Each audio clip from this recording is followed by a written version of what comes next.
Praise the Lord. सबको जय मसीह की एक और बार स्पिरिचुअल मॉसल्स में मैं आपको स्वागत करना चाहती हूँ। भजनकार यूं कहता है, मैं अपनी आंखें पर्वतों की ओर लगाऊंगा, मुझे सहायता कहाँ से मिलेगी। ये है भजन संहिता 121 में।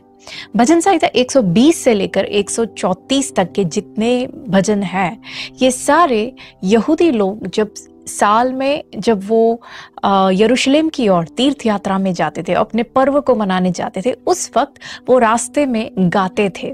यरूशलेम देखिए चारों तरफ पर्वतों से घिरा हुआ एक शहर है, तो उस चढ़ाई चढ़ते चढ़ते जब वो जाते थे तब गाने वाला एक गीत था, एक भजन था ये।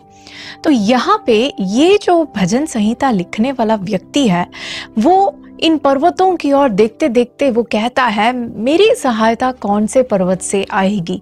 क्योंकि जब वो मोरिया पर्वत की ओर देखता है, उसे यूं लगता है परमेश्वर ने अब्राहम पिता को यहाँ पे सहायता दी। सीनाई पर्वत की ओर देखता है, उसे लगता है मूसा को परमेश्वर ने यहाँ पे सहायता दी। जब वो पिसगा की ओर देखता है, वो कहता है परमेश्वर पिसगा नेबो पर्वत पर परमेश्वर ने यहाँ पे मूसा को सहायता दी। जब वो हेब्रोन को देखता है, वो कहता है कालेब को परमेश्वर ने यहाँ पे सहायता की। जब वो ताबोर की ओर देखता है, वो सोचता है देबोरा और बारा को परमेश्वर ने यहाँ पे सहायता की। जब वो मिस्पा पर्वत की ओर देखता है, वो सोचता है शमूएल को परमेश्वर ने यहाँ पे सहायता की। जब वो गिबेओन की ओर देखता है, तब उसके मन में आता है कि सुलेमान राजा को परमेश्वर यहाँ प्रकट हुए। करमेल पर्वत की ओर देखता है, उसके मन में आता है एलिया को परमेश्वर ने यहाँ पे अपनी महिमा दिखाई। जब वो होरेब की ओर देखता है, वो कहता है कि एलिया को परमेश्वर ने यहाँ पे धीमी आवाज में उससे बात की। वो कहता है मैं कहाँ जाऊं, मेरी सहायता इन पर्वतों में से कहाँ से मिलेगी, परमेश्वर मुझसे कहाँ मिलेगा। लेकिन बाद में वो कहता है मुझे सहायता यहोवा की ओर से, जो आकाश और पृथ्वी को बनाने वाला है, उससे मिलेगी। वो कहता है पिछले समय में मेरे बाप दादाओं की जो एक्सपीरियंस है या उन्होंने जो अनुभव किया, मैं उस पे आसरा नहीं रखूंगा। मुझसे परमेश्वर व्यक्तिगत रूप में बात करेगा। इन दिनों में भाई और बहनों, हम जो भारत में लॉकडाउन के समय में, हमें ऐसे लगता है कि पिछले दिनों में कितना अच्छा समय था जब हम शारीरिक रूप में कलीसिया में जा सकते थे। जब मैं कलीसिया में जाता था, वहां पे प्रभु मुझसे बात करता था, वहां मैं परमेश्वर के दर्शन को देख पाता था।